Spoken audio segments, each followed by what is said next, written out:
Eric Trump is with us with reaction. You know, I was thinking about this today. I was thinking about a different question because I asked you, do you think your dad's going to run? Do you think your dad's going to run?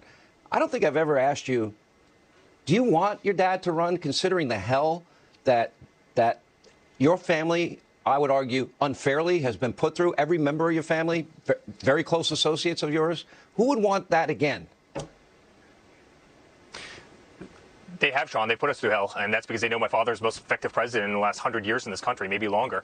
You know, I mean, what you just saw on that screen right now there was the difference between total weakness. When you look at Joe Biden, he can't get through a sentence. His handlers are pushing him around, as you say. And then you look at my father. I mean, I couldn't be more proud of the man. He had 85,000 people. And by the way, Sean, this isn't election year for my father, right? I mean, he'd be 3 years away from, you know, another election. This isn't an election year for him, and you have 85,000 people, a movement like never before. And by the way, Sean, you always know in this country that the media is scared about something when they don't cover it. You know, it's funny, mainstream media wasn't talking about the fact that there were 85,000 people that showed up to see Donald Trump 3 years before an election. They totally ignore it, right? They're not talking about the truckers that you mentioned before and these convoys that literally are going to go hundreds and hundreds of miles. They're not talking about the freedom rebellions all over the country. They're not talking about all the things, right? I mean, all the things that are happening under Joe Biden's watch that are literally pulling this, you know, country apart. And, you know, I was really happy to see my father out there. And to answer your question, I would love to see him run because I love this country. I love our flag.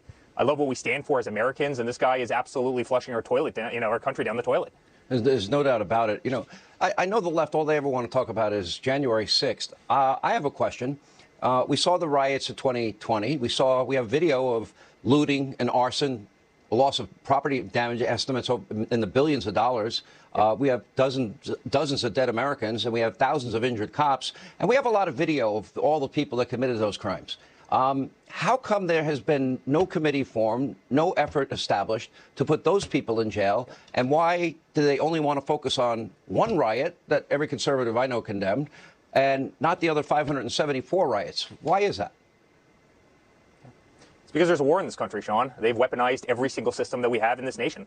They've weaponized education. They've weaponized the media. They've weaponized technology. They've weaponized the DOJ. They've weaponized the FBI, the military in this country. Look at, you know, Milley. You know, he's more concerned about renaming bases in this country than he is with the fact that, you know, China's launching hypersonic missiles and the fact that, you know, the Taliban beat us in Afghanistan and totally disgraced our country. You know, the answer is they've weaponized all the systems. And, you know, the fact that, you know, you had Antifa members burning down churches across the street from the White House didn't fit their narrative. Yet, you know, Joe Biden is absolutely imploding, and they're a little shiny object to go after, you know, and to kind of distract the whole world from the absolute mess that is the Democratic Party right now is, you know, this kind of sham committee that's January 6th. And that's why, Sean, the whole system's weaponized, and it's unfair, it's unbalanced, and thank God we have somebody like Donald Trump to take them on. It's sad, too. We've lost. I don't believe we have equal justice under the law or equal application of our laws. And sadly, I think we have criminalized political differences, and the evidence is mounting and obvious to anyone with eyes to see. Eric, always good to have you. I live it every day, Sean. You do. There's no doubt about it. It shouldn't happen in this country.